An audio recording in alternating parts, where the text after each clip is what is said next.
कल तुर्की ने इराक के अंदर हमला किया था, जिसके नतीजे में कुर्दों को हलाक करने का दावा भी किया गया था।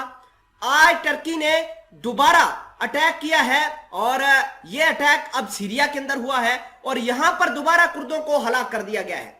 नाज़रीन ग्रामी, इराक के अंदर जो कल आर्टिलरी अटैक के नतीजे में तुर्की ने 12 कुर्दों को मार गिराने का दावा किया था, आज सीरिया के अंदर तुर्की ने जो अटैक किया है यह फाइटर जेट्स की मदद से किया है और इसके नतीजे में कुछ हलाकतें सामने आई हैं। वक्त आने के साथ मजीद क्लियर हो जाएगा कि कितने लोग जाँ भाग हुए हैं। खैर, आपको यह भी बता दें कि तैयब एर्दोगान ने अमेरिका को बहुत बड़ी धमकी दी है और कहा है कि अमेरिका को सीरिया और इराक छोड़कर जाना होगा और यही तो डिमांड रशिया और ईरान कर रहे हैं कि अमेरिका सीरिया भी छोड़कर चला जाए और इराक भी छोड़कर चला जाए।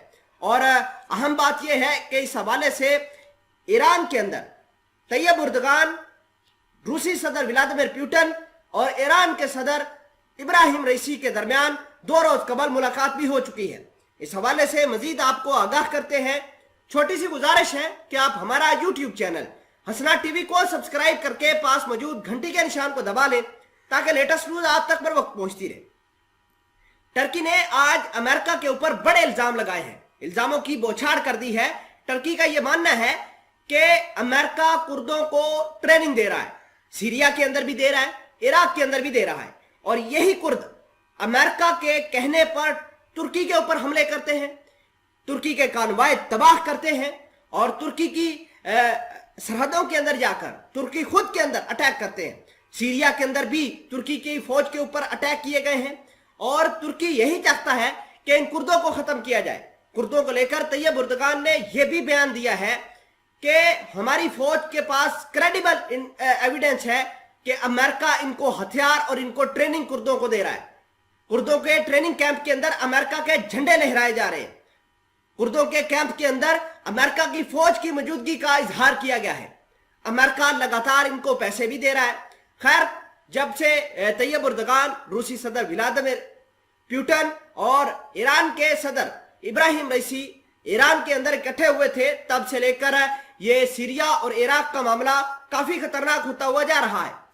तीनों मुल्कों ने इस बात का अयादा किया कि वो सीरियन सदर बशर असद को सपोर्ट करते रहेंगे और इस हवाले से उनको अमेरिका के साथ लड़ाई लड़नी पड़े वो भी लड़ेंगे कुर्दों को खत्म करने के लिए। वैसे ही वो बहुत ज्यादा एक्टिव हैं टर्की वाले। अहम बात यह भी है कि आज रशिया के सुखोई 34 जहाज ने इदलिब के जदीद इलाके पर अटैक किए हैं और 9 सिविलियन को मार गिराया है।